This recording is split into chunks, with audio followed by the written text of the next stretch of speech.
Sei stark, lass dich nicht unterkriegen, vertritt deine Meinung. Und wenn du das berücksichtigst, stehen dir alle Türen offen. In dieser Branche haben wir Frauen super viele Chancen. Wir müssen sie nur nutzen. Dann kann dir niemand mehr im Weg stehen. Wir zeigen euch heute ein paar Karrieretipps.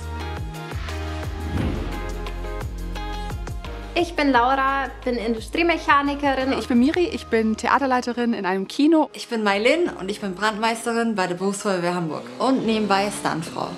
Meine wichtigste Entscheidung war, Mein wichtigster Karriereschritt war, Hätte ich mich damals nicht getraut, wäre ich jetzt nicht hier. Deinen Beruf solltest du auswählen, ganz klar. indem du dir deine Stärken bewusst machst, aber natürlich auch, woran du am meisten Spaß hast. Und nach dem, was dich antreibt. was könntest du dir auch wirklich für die Zukunft auf länger vorstellen, was dich glücklich machen könnte. Jeder soll einfach das machen, womit er glücklich ist.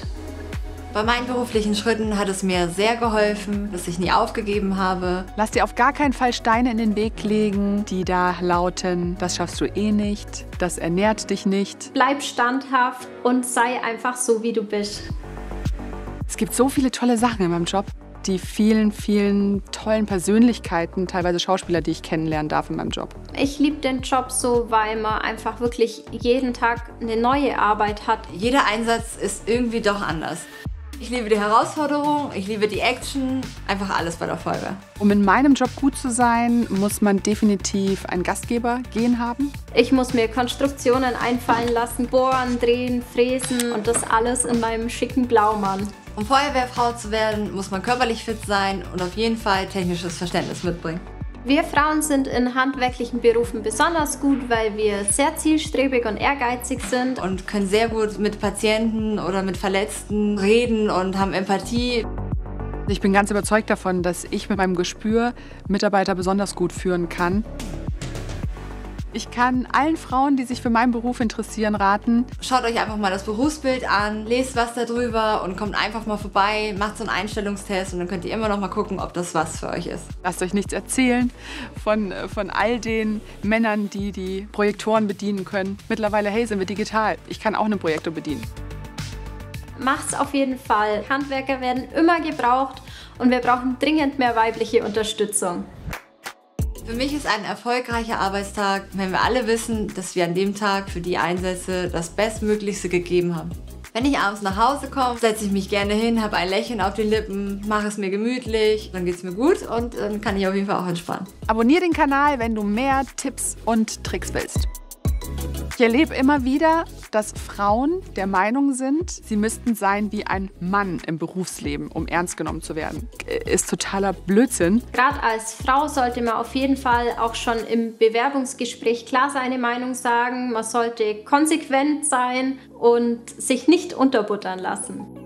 Im Punkto Styling würde ich euch raten, nicht extravagant, aber natürlich auch nicht zu langweilig, weil man ja im Gedächtnis bleiben will. Immer optimal eine super klassische dunkle Blue Jeans mit einer Bluse und einem Blazer drüber.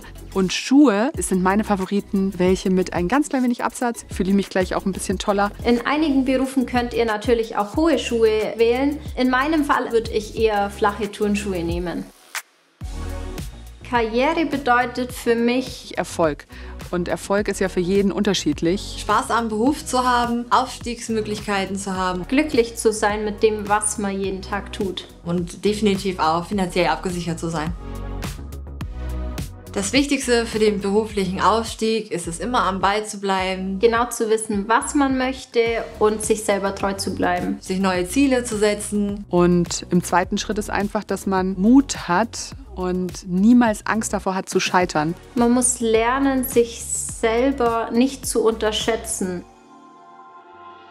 Frauen haben es, glaube ich, tatsächlich ein bisschen schwerer, Karriere zu machen im Vergleich zu Männern. Bei der Feuerwehr gibt es auf jeden Fall viel, viel mehr Männer als Frauen. Weil es einfach leider immer nur die Vorurteile gibt, dass Männer besser sind, dass Männer stärker sind, dass Frauen nicht in Führungspositionen gehören. Ich bin zum Beispiel jetzt gerade die einzige Frau an der ganzen Wache und natürlich hat man dann erstmal so ein bisschen Augenmerk auf mich gehabt und guckt, na, Frau, wie macht sie sich, wie macht sie das, wie kann sie das alles? Ein Mann geht los und sagt, ich kann das und gar keine Frage und ich kann das vielleicht auch viel besser, als ich in Wirklichkeit kann. Frauen sollten sich deshalb mehr zutrauen. Weil wir einfach mindestens genauso gut sind wie die Männer. Was können Männer noch von den Frauen in den Jobs lernen? Schreib es in die Kommentare. Meine wichtigste Entscheidung war, dass ich die Ausbildung zur Industriemechanikerin mache. Meiner Intuition zu folgen und zur Feuerwehr zu gehen. Allen, die über ihre berufliche Zukunft nachdenken, würde ich sagen, denk nicht so lange, mach einfach. Du bist gut so, wie du bist und du kannst alles erreichen und alles schaffen. Nimm's dir vor und mach's.